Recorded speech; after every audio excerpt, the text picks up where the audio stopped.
Hello and welcome. I am Gimba Umar. Tonight, Nigerians mark 4 years of abduction of Chibok schoolgirls as parents demand the rescue of their 112 children still in Boko Haram captivity. Speakers at the second BBOG annual lecture in Abuja seek protection for the girl child, and all school children challenge government on restoration of peace in Nigeria. Minister of Mines and Steel Kayode Fayemi throws his hat in the ring as he declares intention to recontest the Ekiti governorship seat. And tributes to South Africa's anti-apartheid icon Winnie Madikizela Mandela is buried. On business news tonight, over-the-counter transactions at the FMDQ OTC Securities Exchange hit over 15 trillion naira in March 2018.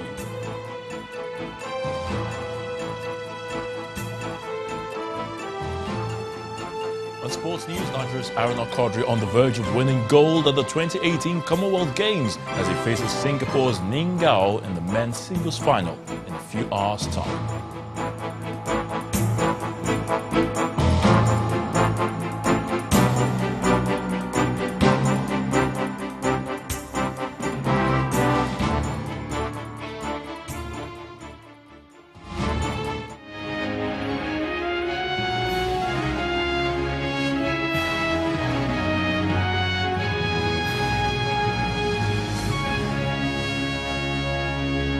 Today marks 4 years since the Boko Haram group abducted more than 200 schoolgirls from the government girls' secondary school, Chibok, a town in Borno State, Nigeria's northeast. They were taken by the insurgents on the evening of April the 14th, 2014. Their abduction, though, became headline globally as the challenge of the girl child in her quest to get an education also came to the fore. Since then, 107 girls have either been found, released, or escaped. 4 years on, 112 girls are still being held by the group as campaigners for their freedom continues to press the federal government for their release. In the meantime, parents of the abducted Chibok schoolgirls, on their part, are demanding for the release of their daughters and all other women and girls in captivity. They made the appeal during a special ceremony organized to commemorate the 4th year of their daughter's captivity.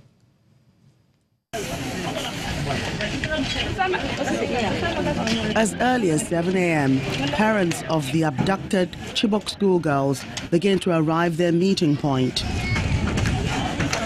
They're here from across the 11 wards that make up Chibok local government area.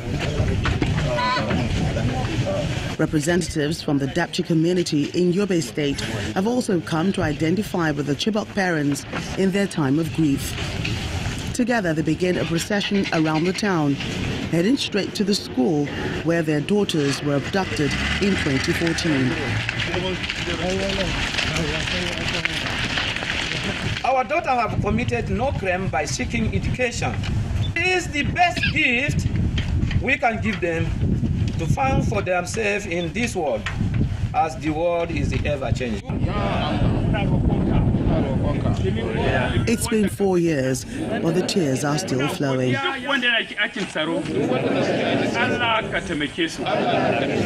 Heartbroken parents raise their voices in prayer for the release of their children.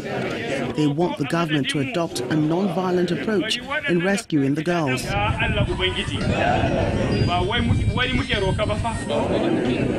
We want an intervention from all the sectors of the government, either international intervention or any other sector, wherever, either individually or non-individual, either governmental organization or any other organization that can be assist and try to rescue those girls.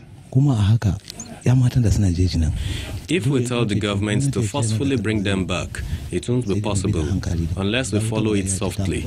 You cannot save anything with fire. So we are pleading with the government to find a way of reconciling with these people and let's have our children back. That is my plea. On the bright side, some of the parents lucky to have their girls back are grateful, but their feelings are mixed on a day like this. Their black and white sashes and scarves give away the state of their mind. Everything in this world requires patience and prayer. Our call for the government is for them to do the same thing they did to rescue the other girls. May God lay it in their hearts again, so that those of my kinsmen would also return.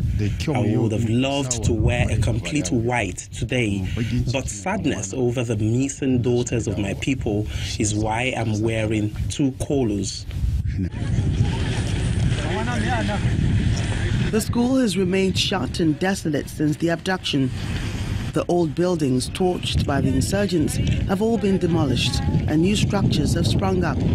Beautiful structures with bad memories. That's all the school will ever mean to the 219 girls and their parents. While campaigns to rescue the remaining 112 girls continues, the Bring Back Our Girls group is asking for more action from the federal government to ensure the safe return of the remaining girls. The theme for this year's anniversary of the abduction is Towards a Just and Good Society, renewing our commitment to the girl child in Nigeria. Speakers at the second annual lecture are defiant in their demands that the Chibok girls be returned. They are also asking that the protection of the rights of the girl child be given importance, which it deserves by the government. Kayla Megwa reports. Exactly 4 years ago, 276 female students of the government girls secondary school Chibok, who were set to write their final year exams, were abducted by Boko Haram. The news of the abduction rocked the world, and what started off as a call by a defiant group of Nigerians rippled into a worldwide campaign for the return of the girls, with world leaders, celebrities, and human rights activists across the globe lending their voices to the call for the return of the Chibok girls.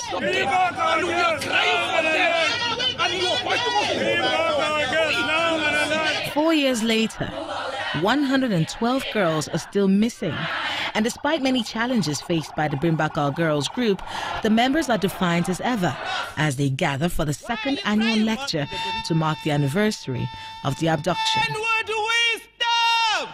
Beyond the matter of our focus on Chibok girls, we have focused on many other dimensions of the issues in the country.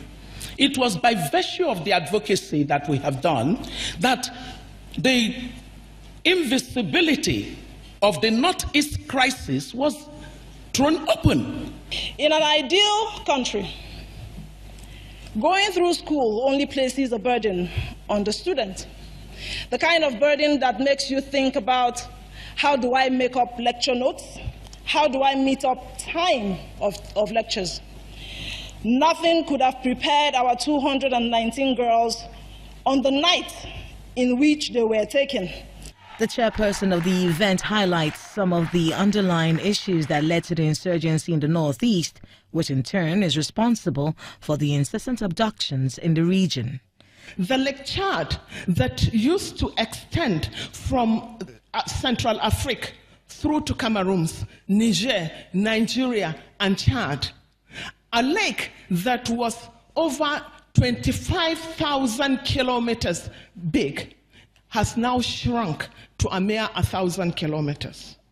So we can begin to think how this ecology has affected the economic activities of that area. The role of the girl child in nation building was also brought to the front burner. In his keynote speech, Pastor Tunde Bakare states that it is important that the girl child knows that her role in nation building is not relegated to the other room.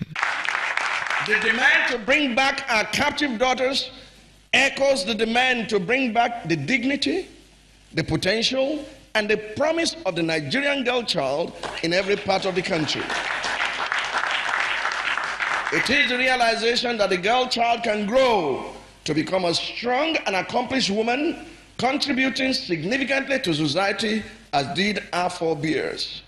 The fact that the Abduction episode happened 4 years after the Chibok incident and 1 year to elections, just as it was in the Chibok case, is evidence of an alarming national malady.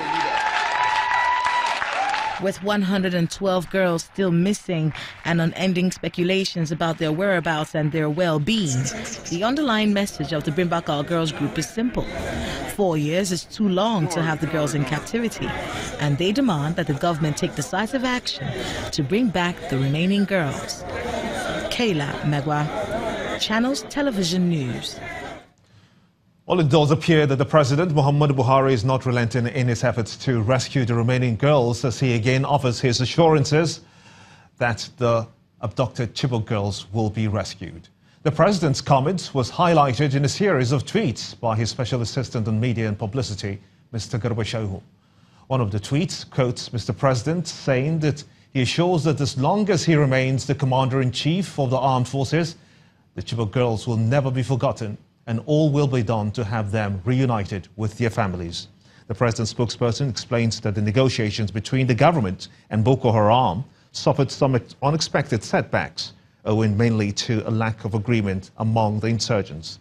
Mr. Shehu also quotes the President in another tweet, saying, "Don't imagine for a moment that we have forgotten about our daughters or that we consider their freedom a lost cause." End of quote. It has been 4 years since 275 girls were abducted by Boko Haram insurgents from Government Girls Secondary School in Chibok, Borno State. Over 100 of the girls have since been released through negotiations between the federal government and the insurgents. Meanwhile, some experts believe that there is a growing need for the federal government to admit that there is a war in Nigeria's northeast. Security consultant Ladi Thompson is of the opinion that the longer the Boko Haram insurgency is allowed to continue, the girls abducted by the group will continue to be seen as collateral damage, as it will be difficult to reintegrate them into society after 4 years. Also, the executive director of Gabasawa Women and Children Empowerment Initiative reiterates that the issues surrounding the abductions are real and should not be overlooked. Both were speaking on our weekend program, Sunrise. What we are up against is a monster. And if you look at the statistics you've reeled out, and we look at the statistics across the country, we are still going to have to come to a place where we need to admit that the country is in a state of war, a new type of war, a different type of war. And actually, what these girls represent in reality is collateral damage. Because the point is, 4 years in the life of a young girl is no joke. What we're looking at right now is the fact that even if we were to bring those young women back, the girls who are taken can never be returned or restored to Nigeria. And we need to look at these issues strongly. We need to intensify getting them back, but the truth is, this is war, and the government needs to admit that we are in a state of war, so that we can, release all the full force to get them back. My husband's uncle, 3 of his boys are missing for 3 years, and because of trauma, this man died. A lecturer in College of Education. A lady, my parents' neighbor, 5 of her children are missing. So many people, it's not story. Some people would think that maybe it's an imagination. No, so many families have lost their beloved ones. So many parents have died because of trauma. And it's like every day children are missing. Just on Thursday, I was called that 2 young men, they even came to my house in Lagos and worked. They traveled to Maiduguri.